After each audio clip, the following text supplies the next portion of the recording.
Billy's Blues. After a while, I didn't see nothing in no man. All I seen was $2 and 45 minutes. I let lots of them run through me. They didn't care nothing about who I was, if I had dreams of my own, or even my age. Hell, for all they know, I could have been 13, 14, or 15. Didn't make them no difference. Mama always say a man only care what you got between your legs. All that other shit don't matter. I used to think that when a man called you baby, it was supposed to mean something special. That's what Daddy called me before he left. He used to say, baby, you Daddy's little special girl, and don't you ever let no man mistreat you. Well, I guess Daddy must have forgot he was supposed to stick around for a little bit, teach me some more about life. Else I wouldn't be here with this man grunting and sweating on top of me, moaning and calling me baby.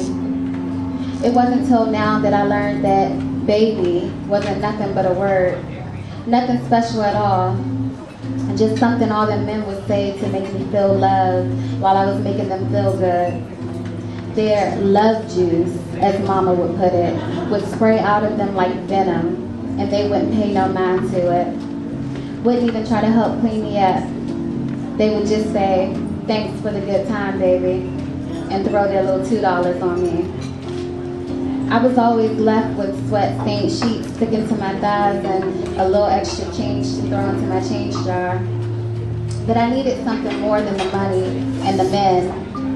I needed something to make me numb, something to help me escape to my dreams like I did when I was younger. I can't just throw on some of Mama's grown folk clothes and play pretend no more. She said I done lost all my innocence. Between those satin sheets, I slide and wait for the rubber to squeeze me tight as you slither into me and gently sedate. Baby, you give me lyrics to the blues. Poison like piranha swims through my blood, exploding every blood vessel in my veins. Like thick red clouds driven by wind, blood scuds. My body goes limp, immune to your pain. I love you more than the blues songs I sing, and you don't even have to love me back. Just kiss me with those toxic lips I feed, and I'll follow your love along the tracks. I'm strung out on you, I dare not lie. Just kiss me one last time before I die. I ain't felt nothing that could make me forget about my problems. It took my breath away and helped me to breathe in a different kind of air. I like this place. Sometimes I think this might be all I need. I ain't worried about no money or no men. I ain't even worried about singing when I'm in this place. I imagine that maybe this might be what heaven like. I don't need nothing here. Grandma used to tell me that in heaven, nobody needs nothing and everybody's singing and holding hands. Well, God the only thing missing from this place, but maybe this my own little personal heaven, releasing me from my own world and drawing me deeper into its beautiful darkness. Darn that dream. I stayed in my mirror every night, every chance I got, pretending I was Bessie Smith singing Empty Bed Blues. I danced around in that chair acting like I was at one of them grown folk nightclubs. I tapped my feet and snapped my fingers to the beat of the song. Of course you can't be no grown folk unless you smoking on a cigar. I pushed my lips through my middle and pointer fingers, pretending to smoke. Then when my chest was all stuck out and couldn't go no more, I'd blow real hard like I was taking the candle off my birthday cake. Taking the fire off my birthday candle, sorry. Everybody loved me. Them men was all over me like I was a pot of honey and they was a swarm of bees. I watched their girls get jealous of me. They would roll their eyes when I came out on stage and whisper things about me to each other. But they ain't know that I didn't want their men. I didn't want nothing but my music. See, 'cause I needed that music like I needed air to breathe. Lord, if you ever felt what I felt, I imagine it's something like catching the Holy Ghost on the Sunday morning at the worship service. Eleanor, cut off them Bessie albums, child. There's work to be done. Get on down here and do your chores now. I got some company coming over. Yes, Mama. I hated that name. Eleonora, I pinched my nose as I mocked my mama. First chance I get, I'ma change it. Don't know what I'ma change it to, but it's gonna be grand. Doggone, she was always rushing me, always trying to make me clean up for her mail company. I hated them chores. I had to sweep and scrub the floors, and sometimes if I questioned mama too much about the man I was cleaning for, she would make me scrub extra long till my knees turned all types of blues and reds. Stay out of grown folk business, child, she would say whenever I mentioned that it ain't ever the same man twice. I heard Grandma talking to Mama one day about how she was showing off with all these men running through here. She said that Mama just trying to fill that big hole my daddy left in her heart when he walked out on the two of us.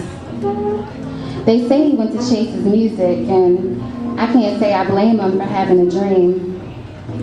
Guess that's why Mama's always trying to make me cut off my favorite album. She'd always say things like, "Stop chasing that dead dream, child, because it ain't gonna do nothing but make you sick. It's just like drinking spoiled milk." I shrugged my shoulders at the thought of Mama's mean attitude towards my music. I had to get back to my daydreams because ain't nothing more important than my dreams. Besides, I had to finish my number for the night before I did any old stupid chores. I cleared a space in my room filled with clogged pet dolls and clothes that I didn't pick up from earlier in the week. I pretended they was all screaming fans I had to get through as I walked back to my dressing room. I went into Mama's room earlier that day and stole some grown folk things I needed for my big performance that night. I put on one of her long beaded necklaces and let it drop down my chest like a waterfall. I slid on some of her long white silky gloves and a hat with a black feather in it, just like them flapper girls wear when they go out. I wish I had a big old white flower that I can stick in the side of my hair, but ain't no gardens around here. And if it was, these streets would probably kill all the pretty flowers. Like setting fire to a cross. This ain't no place for pretty things. 5 more minutes till showtime, Miss Eleanor, I'd say in my best male voice. I always wanted a call boy named Herbert. "Okay, Herbert," I shouted to my teddy bear. He was one of my favorites, the only teddy I had. His eyes were all busted out and one was hanging out of the socket. Mama tried to sew him up one night, so he had sloppy white patches all over his arms, legs, and head, but I left him. "I'll be right out, just give me a second." I put on some bright red lipstick and Lord, it must have been something in that color because all of a sudden it came to me so easily, like a bad habit. "Herbert," I said while looking over at Teddy. "Yes, Miss Eleanor?" "From now on, I want you to call me Billy," I said looking down at Teddy, the same way Mama looks at me when she wants to make sure I understood whatever she's telling me to do. "Billy?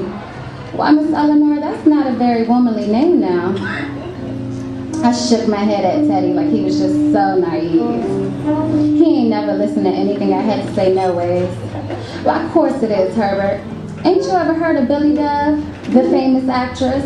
She very womanly if you ask me. Now go out on stage and introduce me as Billy. Go on." I smiled with such a big, bold smile like I imagined I do after hearing the applause from every fan in the nightclub.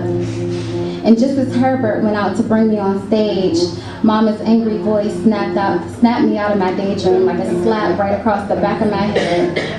"Eleanor, you best get your hind parts down these stairs in 5 seconds before I beat them like a rug. Think I'm playing if you want." Eyes wide, I shot up out my chair and took off the flapper hat, gloves, and beads. "I'm coming, Mama." I hurried and wiped the red lipstick off my lips with the back of my hand. I walked down the stairs, head bowed and pouting, thinking I still ain't no superstar, and I still ain't no Billy Dove. I'm just Eleanor, darn that dream.